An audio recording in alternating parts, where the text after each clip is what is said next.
أعوذ بالله من الشيطان الرجيم بسم الله الرحمن الرحيم والنجم إذا هوى ما ضل صاحبكم وما غوى وما ينطق عن الهوى إن هو إلا وحي يوحى علمه شديد القوى ذو مرة فاستوى وهو بالأفق الأعلى ثم دنا فتدلى فكان قاب قوسين أو أدنى فأوحى إلى عبده ما أوحى ما كذب الفؤاد ما رأى أفتمارونه على ما يرى ولقد رآه نزلة أخرى عند سدرة المنتهى عندها جنة المأوى إذ يغشى السدرة ما يغشى ما زاغ البصر وما طغى لقد رأى من آيات ربه الكبرى. صدق الله العظيم. الحمد لله رب العالمين والصلاة والسلام على سيد المرسلين وعلى آله وأصحابه أجمعين أما بعد. سورۃ النجم کی یہ ابتدائی 18 آیتیں ہیں جن کی ابھی آپ کے سامنے تلاوت کی گئی. ان آیتوں کی تشریح سے پہلے بطور تمہید دو باتیں آپ کی خدمت میں عرض کرتا ہوں کہ اس سورت کا نام سورۃ النجم اس لیے رکھا گیا کہ اسی لفظ سے اس سورت کا آغاز ہو رہا ہے وَالنَّجْمِ إِذَا هَوَى. کچھ ہی دیر میں انشاءاللہ آپ کی خدمت میں نجم کس کو کہتے ہیں اور والنجمی جو کہا گیا تو کیا مراد ہے اس کی میں وضاحت کروں گا. لیکن اس سے پہلے ایک دوسری وضاحت یہ ہے اور ایک دوسری بات بطور تمہید آپ کی خدمت میں یہ عرض کرنا ہے کہ یہ سورت بھی حضور اکرم صلی اللہ علیہ وسلم پر ہجرت سے پہلے نازل ہوئی اور اسی لیے اس کو مکی سورت کہتے ہیں. کس زمانے میں نازل ہوئی اس کا بہت ہی تعین کر دینا مشکل ہے. عمومی بات یہ کہی کہ شاید یہ نبوت کا 5واں سال رہا ہوگا. صحابہ روایت کرتے ہیں کہ یہ وہ پہلی سورت ہے جس میں آیت سجدہ آئی. اس سے پہلے کوئی ایسی سورت نازل نہیں ہوئی تھی جس میں کہ آیت سجدہ آئی ہو اور یہ پہلی سورت ہے جس کو اللہ کے رسول صلی اللہ علیہ وسلم نے مکمل مطاف میں تلاوت فرما کر اعلان سنایا.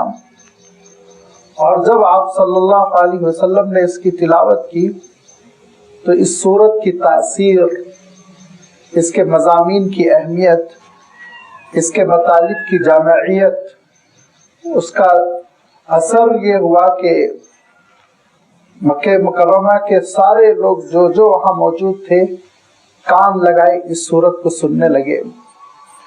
یہاں تک کہ آیت سجدہ پر اللہ کے رسول صلی اللہ علیہ وسلم پہنچ گئے اور اللہ کے رسول صلی اللہ علیہ وسلم نے سجدہ فرمایا. جو اہل ایمان وہاں موجود تھے انہوں نے حضور اکرم صلی اللہ علیہ وسلم کی اتباع میں سجدہ کیا اور جو منکرین تھے وہ بھی اتنے مرعوب تھے کہ سب سجدے میں گرتے چلے گئے. بعد میں انہوں نے ایک شوشہ چھوڑا. وہ شوشہ کیا تھا اور پھر وہ احادیث کے لٹریچر میں کیا مسئلہ بنا، تفسیر کے لٹریچر میں کس طرح وہ روایت آئی، انشاءاللہ وہ پوری تفصیل اس وقت آپ کی خدمت پر رکھ دی جائے گی جبکہ وہ آخری آیت سجدہ انشاءاللہ تلاوت کی جائے گی اور اس کی تشریح ہوگی. بس میں کوٹ جو کر رہا ہوں اور اس واقعے کی جانب جو اشارہ کر رہا ہوں صرف اس لیے کہ زمانے کی تحدید ہو سکے کہ یہ کون سا زمانہ تھا جبکہ یہ سورت نازل ہوئی. تو اس روایت سے اندازہ ہوتا ہے کہ یہ نبوت کا وہ زمانہ تھا جس میں بڑی مخالفتیں شروع ہو گئی ہوں اور کانوں میں لوگ انگلیاں ڈالنے لگے ہوں اور